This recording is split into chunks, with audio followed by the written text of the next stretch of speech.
আল্লাহ রাব্বুল আলামিন সূরা আল ইমরানের মধ্যে আল্লাহ বলেন, নবী আপনি বলে দেন, ইন কুনতুম তুহিব্বুনাল্লাহ, যদি তোমরা আল্লাহর মহব্বত পেতে চাও, আল্লাহর ভালোবাসা পেতে চাও, ফাত্তাবিউনি ইউহিব্বুকুমুল্লাহ, তাহলে আমি নবীকে অনুসরণ করো। ফাত্তাবিউনি ইউহিব্বুকুমুল্লাহ, আল্লাহ তোমাদেরকে ভালোবাসবেন। শুধু ভালোবাসবেন না, আল্লাহ পাক তোমাদের গুনাহগুলো মাফ করবে। কোন সুবহানাল্লাহ। গুনাহ মাফ করবে কে?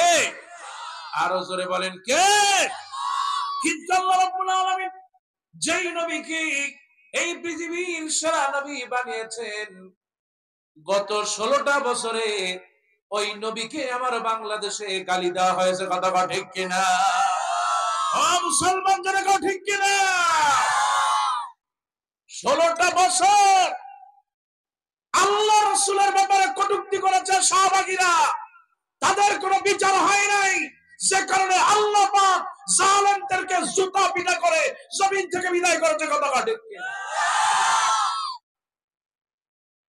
আমার ভাইরা, আল্লাহ রাব্বুল আলামিন তাইতে বলেন, নিশ্চয় যারা নবীকে ভালোবাসবে, নবীর সুন্নাত অনুযায়ী জীবন চালাবে, আল্লাহ রাব্বুল আলামিন বলেন আল্লাহ পাক তাদেরকে ভালোবাসবেন। শুধু ভালোই বাসবেন না, নারী আর পুরুষ আল্লাহ রাব্বুল আলামিন তাদের জীবনের গুনাহগুলো মাফ করে দিবে। আমার ভাইরা, আমার মায়েরা, আল্লাহর নবীর সাহাবী হযরত আনাস রাদিয়াল্লাহু তাআলা তিনি বলেন, লা ইউমিনু আহাদুকুম হাত্তা আকুনা হাব্বা ইলাইহি মিন ওয়ালিদিহি ওয়া ওয়ালাদিহি ওয়ান নাসি আজমাইন। হযরত আনাস বর্ণনা করেন, নবীজি বলেছেন, ততক্ষণ পর্যন্ত তোমরা পূর্ণ ঈমানদার হতে পারবে না, হাত্তা আকুনা হাব্বা ইলাইহি মিন ওয়ালিদিহি ওয়া ওয়ালাদিহি ওয়ান নাসি আজমাইন, যতক্ষণ পর্যন্ত ছেলে মেয়ে পরিবার পরিজন সবার চেয়ে আল্লাহর নবীকে মহব্বত না করব, ততক্ষণ পর্যন্ত মুমিন হওয়া যাবে। এই জন্য আমার ভাইরা, আল্লাহর নবীকে মহব্বত করা এটা ঈমানের একটা অংশ।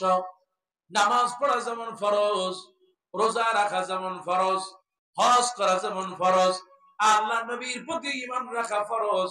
আল্লাহর নবীর প্রতি ঈমান না থাকলে মুমিন হওয়া যাবে না, কাফের হয়ে যাওয়া লাগবে। যখন নাউজুবিল্লাহ। আমার ভাইয়ারা, এই সেই নবী রাহমাতুল লিল আলামিন, আমার আল্লাহ রাব্বুল আলামিন যার উপরে কিতাব নাযিল করেছেন, সুবহানাল্লাহ। কোন আল্লাহর নবী, বিশ্ব নবী, নবী মুহাম্মদুর রাসূলুল্লাহ সাল্লাল্লাহু আলাইহি ওয়াসাল্লাম, আমার আল্লাহ রাব্বুল আলামিন যে নবীর প্রতি কিতাব নাযিল করেছেন, তাবারাকাল্লাযী নাযালাল ফুরকানা আলা আবদিহি লিয়াকুনা লিল আলামিন নাযীরা। এই সেই নবী আল্লাহ রাব্বুল আলামিন, তিনি বরকতময়, तमाम পৃথিবীর মানুষকে বরকত দিয়েছেন। তিনি কে? তাবারাকাল্লাযী নাযালাল ফুরকান, ওই আল্লাহ রাব্বুল আলামিন এই ফুরকান, এই কিতাব নাযিল করলেন আলা আবদিহি, নবীদের উপর। আল্লাহ রাব্বুল আলামিন এই জন্য কিতাব নাযিল করলেন যাতে করে সতর্ক করতে পারেন। সুবহানাল্লাহ। ও আমার ভাইরা, আল্লাহর নবীর প্রতি মহব্বত আর ভালোবাসা, আল্লাহর প্রতি মহব্বত আর ভালোবাসা সৃষ্টি করে দেয় আল্লাহর নবীর সুন্নাহ অনুযায়ী যদি কোনো বান্দা আমল করতে পারে। বিশ্ব নবী বলেন, মান আহইয়া সুন্নতি ফাকাদ আহাব্বানি ওয়া মান আহাব্বানি কানা মাই ফিল জান্নাহ। আজকের এই জায়গায় যত নারী আর পুরুষ আছে, নবীজি বললেন, কেউ যদি আমার সুন্নাতকে জীবিত করে কিংবা আমার সুন্নাত অনুযায়ী আমল করে যায়, সে যেন আমাকেই ভালোবাসে, আর যে ব্যক্তি আমাকে ভালোবাসবে বিশ্ব নবী বলেন সে যেন আমার সাথে জান্নাতে চলে যাবে। আমার ভাইরা, আমার মায়েরা, এই সেই নবী, আল্লাহ রাব্বুল আলামিন নবীকে অনেক মুজিজা দিয়েছেন। तमाम পৃথিবীর নবীদেরকে আল্লাহ পাক তিনটা মুজিজা দিলেন, সব নবীদেরকে তিনটা গুণ দিলেন আমার আল্লাহ পাক। আল্লাহ রাব্বুল আলামিন সব নবীদেরকে ওহী দিয়েছেন, সব নবীদেরকে মুজিজা দিয়েছেন, সব নবীদেরকে উত্তম চরিত্র দিলেন। সুবহানাল্লাহ।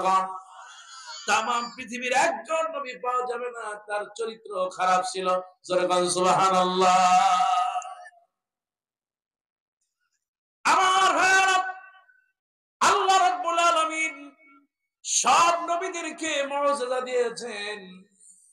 হযরতে দাউদ আলাইহিস সালাম, এই যে লোহা দেখতেছেন, লোহা ধরে চাপ দিলে পানি হয়ে হাতের ভিতর থেকে গলে বের হয়ে যায়। হযরতে দাউদ আলাইহিস সালাম চলে গেলেন, আজ এই পৃথিবীর কেউ লোহা চাপ দিলে আর পানি হয় না। সুবহানাল্লাহ। হযরতে মূসা আলাইহিস সালাম, আরে আমি যখন তুর পাহাড়ে গেলাম, হযরতে মূসা আলাইহিস সালামের কথা বেশি মনে পড়ে গেল।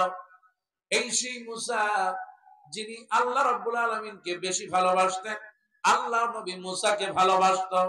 আল্লাহ নবী হযরতে মূসা আলাইহিস সালাম तमाम পৃথিবীতে যত নবী আছে সব নবীর চাইতে হযরত মূসা আল্লাহর সাথে বেশি কথা বললেন, যেই কারণে তার নাম হলো মূসা কালিমুল্লাহ।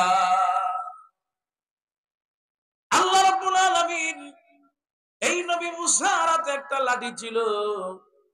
আল্লাহ পাক বলেন, মূসা রে তোমার হাতে ওইটা কি? ইয়াস, এটা একটা লাঠি। হযরত মূসা বলেন, আমি লাঠি দিয়া পাতা পাড়ি, ছাগল বকরি আমি চড়ায় বেড়াই। আল্লাহ রাব্বুল আলামিন বলেন, মূসা রে শুধু তাই না, লাঠিটা জমিনে ফেলো। আমার আল্লাহ রাব্বুল আলামিনের নির্দেশে লাঠিটা সাফ হয়ে যায়। হযরত মূসা আলাইহিস সালাম দুনিয়া থেকে চলে গেলেন। तमाम পৃথিবীর কোন পীর বুজুর্গ আজ লাঠি জমিনে ফেললে কোনদিন আর সাফ হয়? জীবনে আর কোনদিন হবে? হযরত মূসা আলাইহিস সালাম চলে গেলেন, মুজিজার সঙ্গে নিয়ে গেলেন। হযরত সুলাইমান আলাইহিস সালাম যিনি তক্তার উপরে দাঁড়ায় ইনজিল ছাড়া तमाम পৃথিবী ঘুরে বেড়াতেন, কোন ইনজিল লাগতো না। সুবহানাল্লাহ। হযরত মূসা আলাইহিস সালাম চলে গেলেন, মুজিজা নিয়ে গেলেন। হযরত সুলাইমান আলাইহিস সালাম চলে গেলেন, তিনিও মুজিজার সঙ্গে নিয়ে গেলেন। হযরত ঈসা আলাইহিস সালামের মুজিজা হলো বাচ্চা অবস্থায় ছোট্ট মানুষ দুনিয়ায় আসার সঙ্গে সঙ্গে নবী ঈসা বাচ্চারা থাকলেও জবান দিয়ে কথা বলায় দিয়েছেন আমার আল্লাহ। দুনিয়া আসার পর ঈসা আলাইহিস সালাম কথা বললেন, সুবহানাল্লাহ।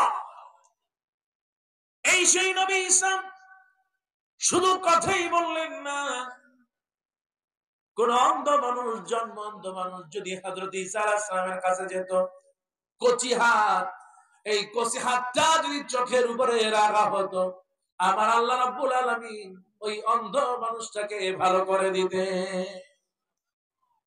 আমার ভাইয়ারা, ঈসা আলাইহিস সালাম চলে গেলেন, মুজিজার সঙ্গে নিয়ে গেলেন। तमाम পৃথিবীর যত নবী ছিল সবার মুজিজা নিয়ে গেলেন। আল্লাহ নবী, আমাদের নবী, বিশ্ব নবী মুহাম্মদুর রাসূলুল্লাহ সাল্লাল্লাহু আলাইহি ওয়াসাল্লামকে আল্লাহ রাব্বুল আলামিন শত শত মুজিজা দিলেন। আল্লাহ নবীকে মুজিজা দেওয়া হলো। মক্কার কাফেররা বলল, মুহাম্মদ চারটা যদি দুই ভাগ করতে পারো আমরা ঈমান আনবো। সুবহানাল্লাহ। আল্লাহ নবী আঙ্গুল দিয়ে ইশারা করলেন, চারটাকে দুই ভাগ করে দিলেন। তিনি কে? আল্লাহ রাব্বুল আলামিন তার নবীকে এত মুজিজা দিয়েছেন, সব মুজিজার মধ্যে শ্রেষ্ঠ মুজিজা হলো কোরআন। শ্রেষ্ঠ মুজিজা কি? নবীজি চলে গেলেন, কিন্তু উম্মতকে এত ভালোবাসেন। আল্লাহ নবী দুনিয়া থেকে যখন চলে যায়, নবীজি কিছুই বললেন না, কারো কথা বললেন না, সন্তানের কথা বললেন না, মেয়ে জামাইয়ের কথা বললেন না, আল্লাহ নবী বললেন আসসালাত আসসালাত ওয়া মা মালাকাত আইমানুকুম, নামাজ নামাজ, আমার উম্মতেরা নামাজ। আল্লাহ নবী দুনিয়া থেকে যাওয়ার সময় নামাজের কথা বললেন, আর এই নামাজের কথা কোরআনুল কারীমের মধ্যে বলে দিয়েছেন কে? ও আমার ভাই, নবীজি উম্মতের জন্য দুনিয়ায় যেমন কেঁদেছেন আখিরাও কাঁদবেন। আখিরাতের আরে আল্লাহ নবী সিজদা দিয়া কাঁদতে থাকবেন। নবীজিকে আল্লাহ বলবেন ফেরেশতারা, ও জিবরাইল নবীকে বলো মাথা উঁচু করো। নবীজি কাঁদে, কারণটা কি? জিবরাইল বলবেন ইয়া রাসূলুল্লাহ, তার উম্মতের জন্য কাঁদে। তাম পৃথিবীর মানুষ সবাই যখন করবে নফসি নফসি, তখন আপনার নবী আমার নবী বলবে উম্মতি উম্মতি। ও আমার ভাই, আল্লাহ রাব্বুল আলামিন বলবেন নবী গো, আপনি আর কাঁদবেন না। ওই জাহান্নামের দরজা খোলা আছে, যত মানুষ পারেন আপনি জাহান্নাম থেকে জান্নাতে নিয়ে যান। সুবহানাল্লাহ। আল্লাহ রাব্বুল আলামিনের হাবিব প্রথমবারে ৭০,০০০ মানুষকে জান্নাতে নিবে। যেই ৭০,০০০ আবার প্রত্যেকে ৭০,০০০ করে এক একজন জান্নাতে নিয়ে যাবে। জোরে বলেন সুবহানাল্লাহ। প্রথম ধাপে আল্লাহর নবী ৭০,০০০ নিবেন, আর এক একজনে তাদের সাথে করে ৭০,০০০ নিয়ে যাবে। সুবহানাল্লাহ। আল্লাহর নবী আবার সিজদা দিবেন। আল্লাহ পাক বলেন নবী আপনি মাথা উঁচু করেন, কি চান? আল্লাহ নবী বলবেন শুধু উম্মতি আর উম্মতি। আমার আল্লাহ নবীর মর্যাদায়, আল্লাহ নবীর ভালোবাসায় আমার আল্লাহ রাব্বুল আলামিন বলেন নবী গো আপনি কাঁদবেন না। ওগো আল্লাহর নবী, নবী মুহাম্মদুর রাসূলুল্লাহ সাল্লাল্লাহু আলাইহি সাল্লাম, জাহান্নামের দরজা খুলে দিলাম, আপনি যাদেরকে মনে চায় জান্নাতে নিয়ে যান। আল্লাহ নবী বিশ্ব নবী রাহমাতুল লিল আলামিন আবার ৭০,০০০ নেবেন। প্রত্যেক ৭০,০০০ মানুষ আবার ৭০,০০০ এক একজন করে জান্নাতে নিয়ে যাবে। জোরে কোন সুবহানাল্লাহ। এমনি করে ৩ বার করে আমার আল্লাহ নবী তার যত উম্মত থাকবে তার এক অংশকে জান্নাতে নিয়ে যাবে। ওগো আল্লাহ, কোন কারণে যদি জাহান্নামেও চলেও যায়, আজকে যত মানুষ আছি নবীজির ওই সময় তার হাতে হাত রেখে জান্নাতে যাওয়ার তৌফিক দাও। জোরে বলেন আমিন। একটু আস্তে কোন, আর একটু জবান খুলে কোন। এই সেই নবী রাহমাতুল লিল আলামিন, আল্লাহ রাব্বুল আলামিন যার প্রতি ঈমান আনা ফরজ করে দিয়েছেন। আল্লাহ রাব্বুল আলামিন বলেন ইয়া আইয়ুহাল্লাযীনা আমানু হাল আদুল্লুকুম আলা তিজারা।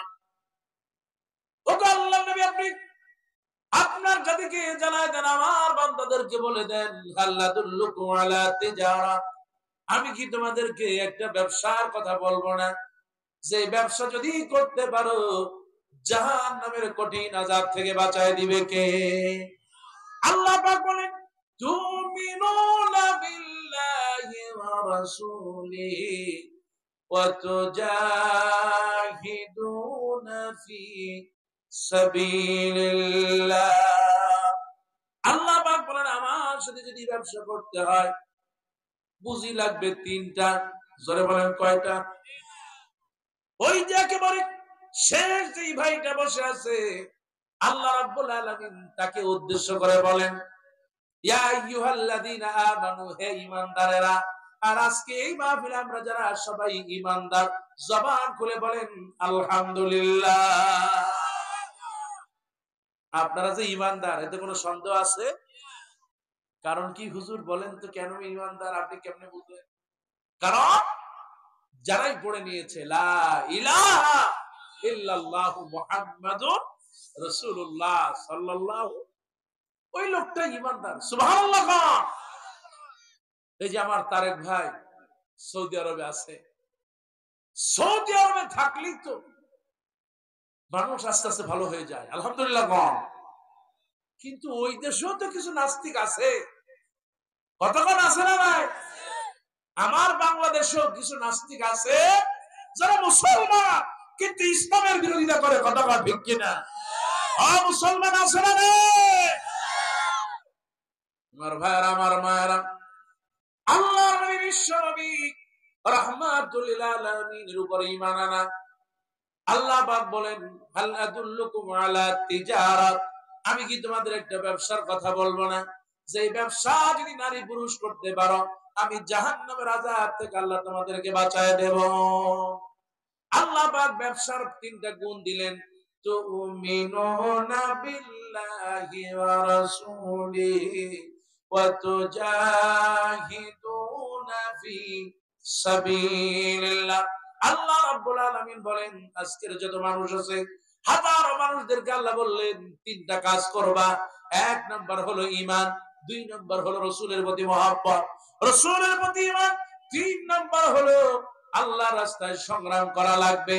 আল্লাহর রাস্তায় সংগ্রাম ছাড়া জান্নাতে যাওয়া যাবে? ও আমার ভাইরা, আমার মায়েরা, আল্লাহর নবীর সাহাবী হযরত আনাস রাদিয়াল্লাহু তাআলা, এই সে আনাস ছোট্ট সাহাবী, সুবহানাল্লাহ কোন। হযরত আনাস রাদিয়াল্লাহু তাআলা আল্লাহর নবী খেদমতে ছিলেন। আমার আল্লাহর নবী তার জন্য দোয়া করেছেন। আনাসের জন্য আল্লাহর নবী এত দোয়া করেছেন, তার সম্পদ বৃদ্ধির জন্য। মক্কার সবচেয়ে ধনী সাহাবীর মধ্যে একজন হযরত আনাস। আল্লাহ রাব্বুল আলামিনের হাবিব দোয়া করেছেন তার সন্তান সন্ততির জন্য। আমার আল্লাহ রাব্বুল আলামিন 90টা জোড়া সন্তানের মা বাপ বানায় দেন। সুবহানাল্লাহ। এক জোড়া দুই জোড়া না, কত জোড়া? 90 জোড়া সন্তানের বাবা হলেন হযরত আনাস। সুবহানাল্লাহ। এই সে আনাস রাদিয়াল্লাহু তাআলা, আল্লাহর নবী দুনিয়া থেকে বিদায় নিয়ে যাবেন, সব সাহাবীরা সামনে বসে আছে, কিন্তু নবীজি লক্ষ্য করলেন আনাস তো সাথে নাই। কই গেল রে আনাস? নবীজি বললেন, ও সাহাবীরা, তোমরা সবাই তো আছো, কিন্তু আনাসকে দেখি না কেন? সাহাবীরা খুঁজতে লাগলেন আনাস গেল কোথায়। একজন সাহাবী চলে গেলেন উহুদের ময়দানে। আল্লাহর নবীর সাহাবী হযরত আনাস উহুদের ময়দানে কাঁদে। সাহাবী বললেন, ও আল্লাহর নবীর সাহাবী আনাস রে, নবীজি তোমাকে ডাকতেছেন, সবাই তো আছে, তুমি নাই কেন? হযরত আনাস রাদিয়াল্লাহু তাআলা দৌড়াতে দৌড়াতে নবীজির কাছে আসলেন। নবীজি বললেন, আনাস রে, দুনিয়া থেকে চলে যাব রে আনাস, সবাই তো আছে, কিন্তু তোমাকে দেখি না আনাস, তুমি কি আমার কোনো কথায় কষ্ট পেয়েছো নাকি? আমার সাথে দীর্ঘ জীবন সময় কাটিয়েছো, আনাস গো, আমি যদি কোনো কষ্ট দিয়ে থাকি আল্লাহর রাস্তায় মাফ করবা। কিন্তু আনাস বলেন, ইয়া রাসূলুল্লাহ, ইয়া হাবিবাল্লাহ, ও আল্লাহর নবী, আপনি দুনিয়া থেকে চলে যাবেন, আমি এই কষ্ট সইতে পারবো না। এই জন্য আমি উহুদের ময়দানে গিয়ে আল্লাহর কাছে কেঁদেছি। সেই উহুদের ময়দানে আল্লাহ সহযোগিতা করলেন। উহুদের ময়দানে গিয়ে আল্লাহ রাব্বুল আলামিনকে বলেছি, রব্বুল আলামিন, উহুদের ময়দানে আল্লাহর নবীর দন্দন মোবারক শহীদ হয়েছে। ওগো আল্লাহ, তোমার নবীকে যদি নিয়ে যাও, আমি আনাস কার খেদমত করব? সুবহানাল্লাহ। এই সে আনাস, তিনি বর্ণনা করেন, লা ইউমিনু আহাদুকুম হাত্তা আকুনা আহাব্বা ইলাইহি মিন ওয়ালিদিহি ওয়া ওয়ালাদিহি ওয়ান নাসি আজমাইন। নিজের ছেলে মেয়ে, পরিবার পরিজন, সব চিতে নবীকে ভালোবাসা লাগবে, সুন্নাতকে ভালোবাসা লাগবে।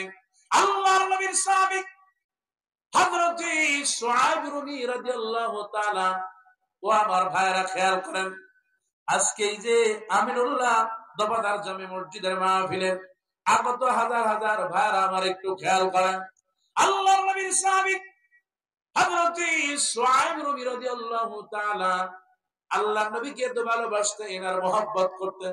সুবহানাল্লাহ। একটু জোরে কোন সুবহানাল্লাহ। আল্লাহর নবী কিভাবে এত মহব্বত করেন একটু খেয়াল করো। আল্লাহর নবীকে ভালোবেসে হযরত সুআইব রুমি রাদিয়াল্লাহু তাআলা মদিনায় চলে যাবেন, কিন্তু কাফের বেঈমানরা তারে যেতে দেয় না। হযরত সুআইব রুমির বাড়ির চারিদিক ঘিরে আসে। জিজ্ঞেস করা হলো, কি কারণে ঘিরে আসো? তোমাকে তো যেতে দেব না।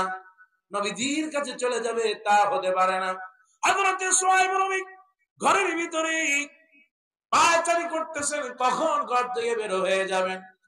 আর কাফের বেঈমানরা তার বাড়ির চারদিকে ঘিরে আসে, পাহারা দিচ্ছে দিনে আর রাতে। সে যেন ঘর থেকে বের হতে না পারে। কিন্তু নবীজির প্রতি মহব্বত আর ভালোবাসা একটু খেয়াল করেন। হযরত সুহাইব রাদিয়াল্লাহু তাআলা তিনি একটু পেটটা খারাপ চিন্তা করলেন, পেটটা খারাপের বাদ ধরে বারবার বাথরুমে যায় আর আসে। এবার আশেপাশে যারা রইল তারা বুঝতে পারলো সুহাইব রুমি মনে হয় পেট খারাপ করেছে। এবার তারা দাঁড়ানো থেকে বসলো। আল্লাহ রাব্বুল আলামিন আরে ওই কাফের বেঈমানদের সৈন্য যারা ছিল তাদের চোখের ভিতরে হালকা একটু ঘুম দিয়া দিলেন, আর আকাশটাকে আল্লাহ রাব্বুল আলামিন গুড়ি গুড়ি বৃষ্টি দিয়ে দিলেন। গুড়ি গুড়ি বৃষ্টি, এর মধ্যে ঘুমের ভাব আসলো। সবাই যখন চোখ বন্ধ করলো, আল্লাহর নবীর সাহাবী হযরতে সুহাইব রুমি রাদিয়াল্লাহু তাআলা সুযোগ বুঝে মক্কা থেকে মদিনার দিকে ছুটলেন। জোরে বলেন সুবহানাল্লাহ। হযরতে সুহাইব রুমি কত দূর যাওয়ার পর একটা টিলার উপরে উঠলেন। কাফের বেঈমানেরা বুঝলো সে ঘরের ভিতরে নয়, পালায়ে গেছে। সুবহানাল্লাহ। এবার কাফের বেঈমানেরা সুহাইব রুমি যেই টিলার উপরে দাঁড়ানো ছিল ওই টিলাকে ঘেরাও করলেন। ছোট্ট একটা পাহাড়, এই পাহাড়টাকে ঘেরাও করলেন। এবার সুহাইব রুমি বুঝলো কাফের বেঈমানেরা তার বাড়ি থেকে এসে তার টিলাটাকে ঘিরে ফেলেছে। হযরত সুহাইব রুমি রাদিয়াল্লাহু তাআলা তিনি খুব বেশি তীর চালাইতে পারতেন। সুবহানাল্লাহ। তার পিছনে ছিল 99টা আল্লাহর 99টা নাম। জোরে বলেন কয়টা? আমার আল্লাহর 99টা নামের তীর তার পিছনে। কাফেরদেরকে বলল, কাফেরেরা 99টা তীর আছে, যদি তোমরা আমাকে মদিনায় যেতে বাধা দাও আমি এক একটা তীর দিয়ে তোমাদের হত্যা করব। তারপরেও যদি কেউ বেঁচে থাকো, পিছন দিকে তরবারি উঠায় বললেন, এই দেখো তরবারি, আমি তোমাদের হত্যা করে ফেলবো। যদি তোমরা ভালো চাও, আমি সুহাইব রুমি তোমাদেরকে বললাম, যদি ভালো চাও রাস্তা ছাড়ো, তামাম পৃথিবীর কোন শক্তি আমার আল্লাহর নবী থেকে ফিরাতে পারবে না। এবার কাফের বেঈমানরা বুঝলো সুহাইব রুমিকে তো সরানো যাবে না, সে নবীর কাছে যেই ছাড়বে। এবার বলল সুহাইব রুমি, তাহলে তুমি ওই যে তোমার বাড়িতে টাকা পয়সা রেখে আসছো, তুমি এত ধনী মানুষ, কিন্তু ধনী মানুষ হওয়ার পর এই টাকা পয়সা গুলা তুমি মদিনায় নিয়ে যাবা, তা হতে দেব না। এবার সুহাইব রুমি বুঝলো আসলে এরা তো পয়সা লোভী, টাকা লোভী, সম্পদ লোভী। কতবার আছে না নাই? আরো জোরে বলেন আছে না নাই?